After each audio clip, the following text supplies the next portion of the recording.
pessoal, já voltamos. Podem mandar as perguntas, porque o programa é ao vivo, a gente vai responder o máximo de perguntas que der, tá bom? Mas antes eu queria mostrar aqui um livro do Paulo, que é o História da Educação Brasileira. O pessoal sempre pergunta sobre os livros do Paulo, onde encontrar. Pode passar um e-mail para a gente, pode mandar pelo nosso Twitter, pelo site, qualquer forma de contato a gente responde, tá bom? E sempre nas livrarias também você encontra o maior número possível de livros dele. E um brinde de hoje, né? Tem um brinde, sempre tem um brinde. Eu não esqueço dos brindes, não. Manda a pergunta com e-mail, que eu sempre sorteio um brinde. Eu ia fazer mais uma perguntinha do aborto, apesar de que eu preciso colocar outros assuntos. Não, eu já prometo que eu não vou mais tocar nesse assunto, que nós monopolizamos a conversa com essa história do aborto. Mas Obrigada, agora eu esqueci.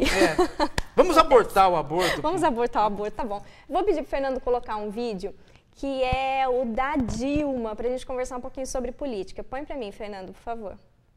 Se não houver pagamento digno para a professora, não há valorização pela sociedade da profissão de professor. Então, não há como no Brasil se fazer qualidade da educação sem pagar bem o professor. Nós começamos fazendo o piso nacional do magistério e elevando o salário para 1.024. É pouco? É pouco. Porque o professor, para ser valorizado, ele precisa de ganhar bem e mais, ele precisa de ter formação continuada. Não se pode também estabelecer com o professor uma relação de atrito quando o professor pede melhores salários, recebê-los com cacetete ou interromper o diálogo. O diálogo é fundamental no respeito a essa profissão. E o Brasil só irá sair de uma situação de país emergente para uma situação de país desenvolvido se a gente assegurar qualidade de educação para os nossos filhos e para as nossas crianças. Então, para a gente falar em creche, para a gente falar em educação básica, ensino fundamental, nós precisamos ter professores bem formados e ter professores bem pagos. Aí a sua filha vai ficar orgulhosa, seus filhos vão ficar orgulhosos. Olha, eu sou professora e sou reconhecida socialmente. Por isso que eu farei da campanha para pagamento de salário dos professores uma das questões fundamentais do meu governo. Pagar bem ao professor é o grande desafio que nós temos nos próximos anos, para além de qualquer outra coisa. Esse é o discurso da Dilma enquanto candidata, né, num debate da Rede Globo há apenas 2 anos atrás. Eu até achei interessante que a gente devia mostrar para a Dilma como essa candidata tinha um bom discurso, né? A educação é o discurso da grande maioria dos candidatos. Agora, na Prefeitura de São Paulo também, a gente vê o quanto se fala em educação, o quanto precisa priorizar a educação. Eu vi um artigo seu que você fala que há muito tempo parece que a educação não é mais uma prioridade, a ponto de que os próprios ministros da educação já há muito tempo não são mais intelectuais, né? Não são pessoas que tinham algum compromisso... que tinham algum compromisso com a educação. Eu achei isso interessante. Isso mostra um Brasil que perdeu totalmente esse caráter, né, de querer se educar. As pessoas querem, talvez, o diploma, não querem mais a educação. E agora, com a greve que a gente tem, que é totalmente contrário a isso que a Dilma está falando nesse vídeo, né, ficou até irônico esse vídeo, né, nessa situação que a gente está de greve. Inclusive, vou atender aos pedidos do André Luiz, que queria que a gente falasse mais um pouco sobre a greve. São 100 dias já de greve. 100 dias de greve, sem acordo, endurecendo, nem negociação tem. E eu queria perguntar sobre isso. Cadê os intelectuais brasileiros, como, por exemplo, a Marilena Chaui? Você não acha que seria um momento agora dela, como intelectual, como militante do PT, fazer alguma mediação entre o governo e entre os grevistas e tentar melhorar a educação? Olha, eu posso responder sobre mim, né? Quer dizer, eu acho que eu acho patético esse tipo de colocação que vocês mostraram muito bem. Quer dizer, numa situação eleitoral você tem um tipo de discurso e numa situação de governo você tem literalmente o contrário, certo? eu acho que assim, há muitas pessoas de boa vontade discutindo educação no Brasil. Mas como todos nós sabemos, de boa vontade o inferno está cheio, né? Sim. O Brasil não precisa de pessoas de boa vontade, precisa de pessoas que tenham real consciência de que o problema educacional brasileiro... O Brasil é o único país que tem uma legião da boa vontade, né? Pois que é muito maior do que os adeptos, né? Mas eu acho assim, o que nós precisamos é da real consciência da complexidade do processo e do tamanho do desafio. Quer dizer, eu posso reconhecer, primeiro, o Brasil é um país continental, certo? Criar um sistema público de educação de qualidade é, de fato, uma equação extremamente complexa. É um país do tamanho de todos os países da Europa. Lógico. Então, ou seja, não está longe de ser uma coisa fácil. Ninguém nunca disse que ia ser uma coisa fácil. No entanto, o que me deixa exasperado é que não existe um plano. Quer dizer, não existe sequer uma coisa assim do tipo, olha, daqui a 15, a gente tem uma ideia para daqui a 15 anos nós termos, por exemplo, um ensino médio totalmente público e com alta qualidade. Sim. Certo? Nós vamos fazer então tal e tal passo para chegar lá. Não há sequer um projeto. Quando se coloca o fato de que, por exemplo, olha, a gente vai precisar aumentar o gasto em educação, porque de fato a educação pública de qualidade do Brasil vai ser alguma coisa cara. Não se respeita nem os 10%, isso. né? Então, eu, por exemplo, o ministro da Economia, o Guido Mantega, falou 10% do PIB para a educação vai quebrar o país. Eu acho que esse é um tipo de confissão, de fato, de que não há nenhum horizonte de grande transformação educacional em curso dentro, não só desse governo, mas dentro do processo político nacional. Porque, veja, eu diria mais ou menos o seguinte, qual é a nossa situação política atual?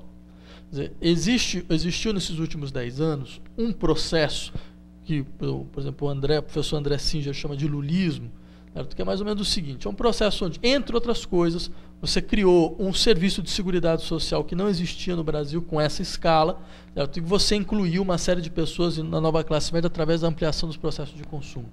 Certo? Esse processo, eu insisto já há algum tempo, ele chegou no seu teto, ele bateu no teto. Não há mais ascensão possível, certo? Para essas pessoas, por uma razão muito...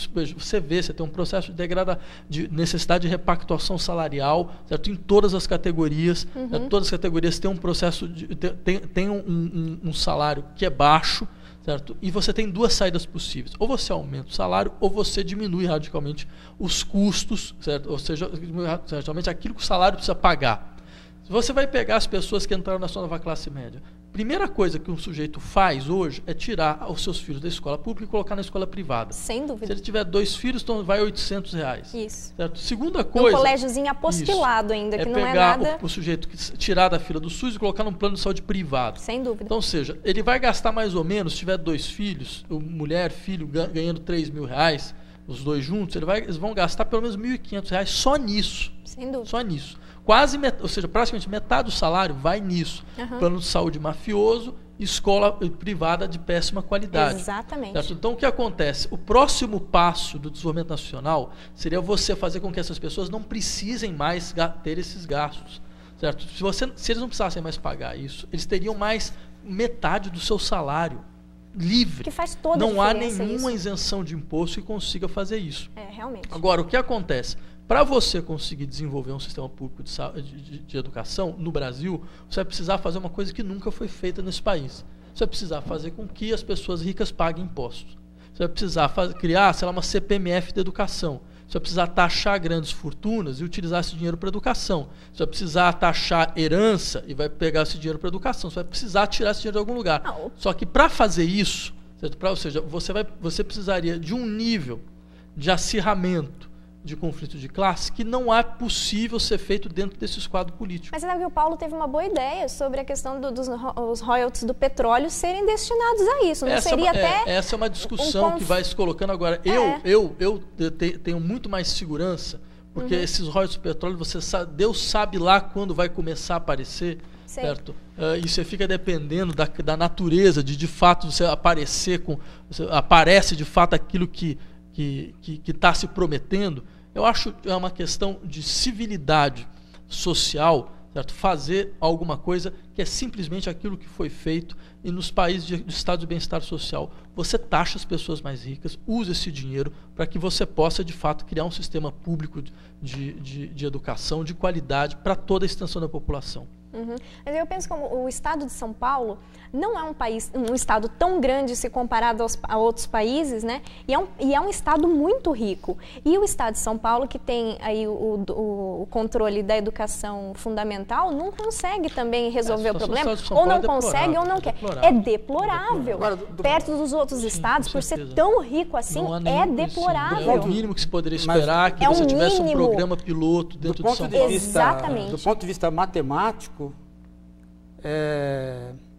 do ponto de vista ideológico, acho que o Safatli força mais o ponto de vista ideológico, né? Taxar os ricos. Né? Quando você coloca esse tipo de discurso, é a mesma coisa que dizer o seguinte, ó, não vai ser feito nada. Porque, obviamente, nenhum de nós vai trabalhar por essa via. Né? Eu acho difícil. O Obama até tentou, quase caiu. Veja, mas essa é uma questão interessante, porque isso demonstra os limites da política efetiva atual. Porque, veja, há 30 anos atrás, uma colocação como a minha seria banal. Completamente banal. Quer dizer, eu tenho 1 milhão de exemplos, certo? De países que se reconstruíram exatamente dessa forma. Há 30 anos atrás, uma colocação como a sua não seria banal. Há 30 anos atrás, o Brizola colocou isso e ele sofreu uma contra-revolução por ter falado isso. Não, mas banal no sentido... Não, mas eu digo banal no sentido que isso foi implementado em vários lugares. Não, mas veja, não é nada que tenha... Não é nenhuma saída da cartola, não, assim. Mas matematicamente é desnecessário isso. Matematicamente é desnecessário. Eu acho que poderia... Matematicamente, qualquer ministro da Educação que conversar com você e for sério, ele vai dizer para você que veja só, o Haddad gastou no Ministério da Educação em propaganda o dobro do que foi o que ele gastou com todo o investimento no Ministério da Educação. Isso é verdade. Isso é verdade. Mas eu tenho os números, esse é o problema. O problema da esquerda, às vezes, Safatli, é essa saída que, se você somar o que o PT fez de corrupção, é uma coisa... E a gente não está querendo radicalizar dizer que a corrupção não vai mais existir, ou que não se deve gastar em propaganda, mas realmente... Esse governo, ele é tão degradante, esse governo é tão degradante, que ele conseguiu fazer com que as poucas coisas que o Fernando Henrique fez, ele conseguiu inverter em educação. Talvez tenha sido a pior área do Lula nesses 8 anos, né? Porque, veja, ó, a inclusão educacional no Brasil, no Fernando Henrique, se deu. As pessoas entraram na escola. Né? A escola piorou de tal maneira, né, que as pessoas saíram da escola logo que elas tiveram o dinheirinho que o Lula ofereceu, como você analisou. Agora, matematicamente, se você pegar, você vai ver que todos os orçamentos dos municípios, dos estados, quando eles são cumpridos, é perfeito. Eles dão conta do recado. Paulo, eu teria uma outra leitura. De fato, essa não é a minha leitura. Quer dizer, o primeiro dado, eu acho assim, a experiência do Fernando Henrique na educação foi uma catástrofe, foi lamentável. Não, veja, o que eu falei foi outra coisa. Que a pouca coisa que ele fez, inverteu-se. As poucas coisas que ele fez, o PT inverteu. Não acho que as pessoas saíram da escola porque porque agora o Brasil tem um sistema de seguridade social. Não, eu falei o contrário. Falei o que você falou. Eu entendi outra coisa. Você falou das pessoas, houve evasão escolar. Um pouquinho de condição financeira dada para as pessoas, sim, elas reconheceram que o ensino está ruim e saíram. Sim. Foram para entendi. Claro, entendi. Um pouquinho que melhorou. Né? Agora, o que eu digo para você é o seguinte, tanto é que a taxa de entrada diminuiu. Quer dizer, do governo Lula para frente, a taxa de entrada no ensino médio diminuiu. Né? As pessoas começaram a sair do ensino médio público, à medida que elas melhoraram um pouquinho. Que é um reconhecimento da falência. Mas é um reconhecimento da falência de 2 governos democráticos longos. Sim. Longos, né? Sim. Agora, o que eu falando em quase 20 anos já. Matematicamente, se você vê os estados onde não há a corrupção é aceitável e onde o orçamento da educação chega no patamar oficial, no patamar legal que existe, as coisas acontecem. Você pensa em que estado, por exemplo? Olha, a Dilma estava aí nesse vídeo, tem um problema gravíssimo, que é a ideia errada, né, de base, que é o governo federal não pode falar sobre o professor que ela estava falando, porque ele não controla esse professor. De ensino fundamental. Isso é uma mentira, ela fez a campanha em cima de uma mentira. Ela começou mentindo, quer dizer, vou aumentar o salário, ela não pode fazer isso. Ela não pode fazer isso, não tem mecanismo, porque o governo federal só cuida da educação superior. ele não tem como resolver o problema da educação municipal. Sim, mas o piso, mas ele pode estabelecer um piso nacional. Mas não está sendo. Então, mas não está sendo. Não, ele pode. Ele não pode porque ele perdeu na justiça. Ele perdeu na justiça. O Haddad perdeu na justiça. Não, que eu saiba, o processo da justiça está corrido. E é ao contrário, quer dizer, os estados que entraram contra o piso nacional estão agora tendo que implementar. No segundo momento. Sim, mas então. No segundo momento, mas no primeiro momento ele perdeu. Por quê? Porque ele foi avisado que se ele fizesse um piso nacional, ele ia amarrar pelos dois lados.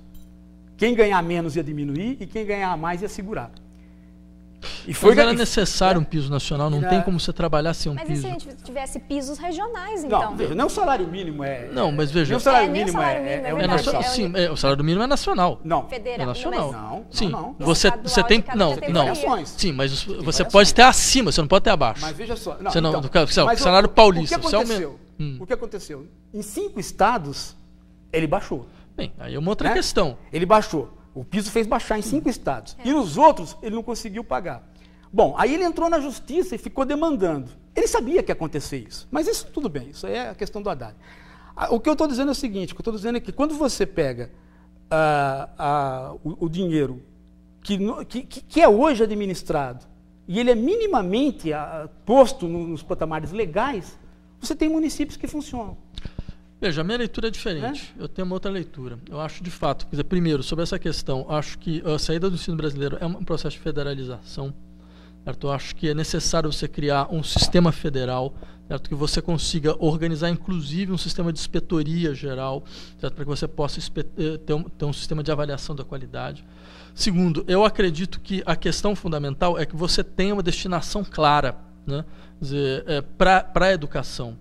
Veja, mesmo essa questão que eu estava falando dos impostos, eu lembraria o seguinte: a situação dos impostos nacional é absolutamente injusta, certo? Porque você tem situações onde, por exemplo, o imposto de renda, você paga 27,5%, eu pago 27,5%, o banqueiro paga 27,5%, o industrial também paga 27,5%.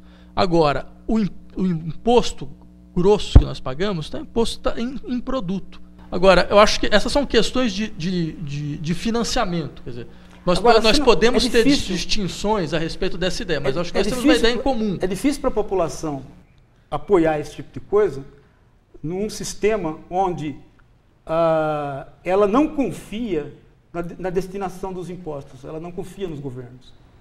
É difícil você brigar pela taxação quando você não sabe se o imposto vai beneficiar você. Olha, eu acho o seguinte, mas é importante também lembrar o seguinte: nós temos situações no Brasil onde você tem um sistema público de saúde, pode ser ruim, mas é um sistema que cobre 8.511.965 km². Ou seja, é um sistema que praticamente não tem par no mundo. Certo? Um sistema que tenha essa extensão. A nossa isso rede é caro. de ensino também. Tudo bem. Então, a nossa rede de ensino funciona também. mal, mas ela consegue.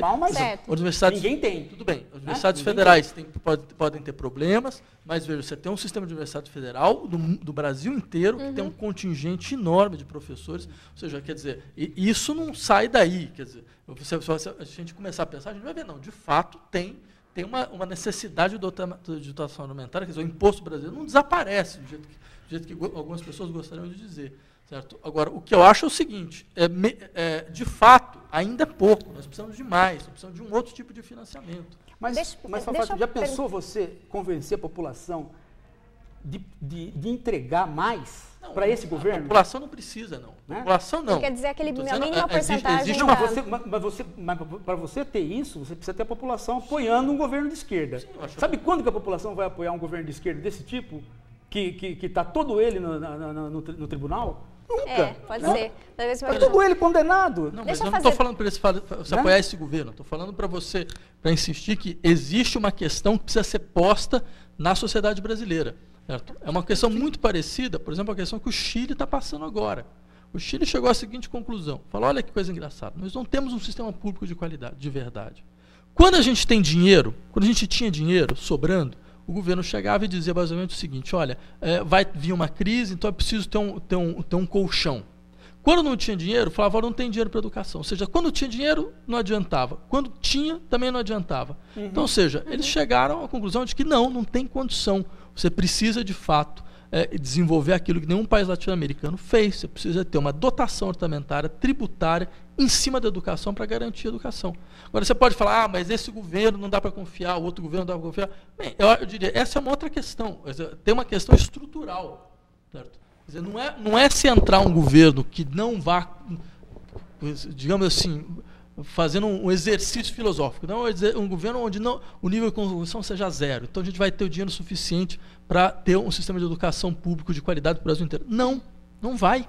Não vai. Eu quero fazer duas perguntas. A minha questão não fecha. Não, mas a minha questão não é essa, desculpa. A minha questão é outra. Quer dizer, a nossa democracia, ela criou essa cultura onde eu não confio em nenhum governo quanto ao imposto que eu pago. Eu não confio. Então, eu não faço pressão. Quando há mecanismos de arrecadação, eu não faço pressão para arrecadar, porque eu não vejo muito benefício. Mas isso é uma cultura que... Pois é, mas por isso que eu insisti. Que é complicado de você romper. Mas por isso que eu insisti. Veja, não é verdade que a gente não tem nenhum benefício. É importante lembrar a dificuldade que é criar, de fato, serviços públicos no Brasil. E veja, malha, benefício como Seguridade Social para toda a parcela da população, certo? E esses processos foram feitos com Bolsa Família. Olha, eu posso ter críticas do governo Lula, mas isso foi uma das coisas mais geniais que foram feitas nesse país. Isso é o que está garantindo nós aqui, ó. Então, mas não teria televisão aqui fazendo isso hoje se não tivesse. Sim, veja, a gente teria entrado num processo de crise brutal. Eu preciso fazer duas perguntas para você, uma do Bruno e uma do William. O Bruno quer saber o que você acha sobre essa proposta de condensação das matérias do ensino médio e o William quer saber o que você acha sobre o ensino técnico no Brasil. Bem, sobre a proposta de condensação, acho catastrófica. Acho uma proposta muito ruim. Eu mesmo já escrevi sobre isso quando essa proposta foi apresentada há 1 ano e meio atrás. Né? Eu cheguei mesmo a fazer um parecer para o Ministério da Educação, insistindo, certo, de como a proposta era mal concebida. Ela é mal concebida por várias razões. Acho que o próprio Paulo fez um artigo que saiu uma semana atrás na Folha de São Paulo, muito bom no sentido de dar um mapa do problema. Certo? Eu insistiria que, de fato, quer dizer, não é possível você criar uma situação onde, no fundo, você está retirando completamente a possibilidade de autonomia das áreas, para uma ideia de flexibilidade e interdisciplinaridade que é completamente frouxa.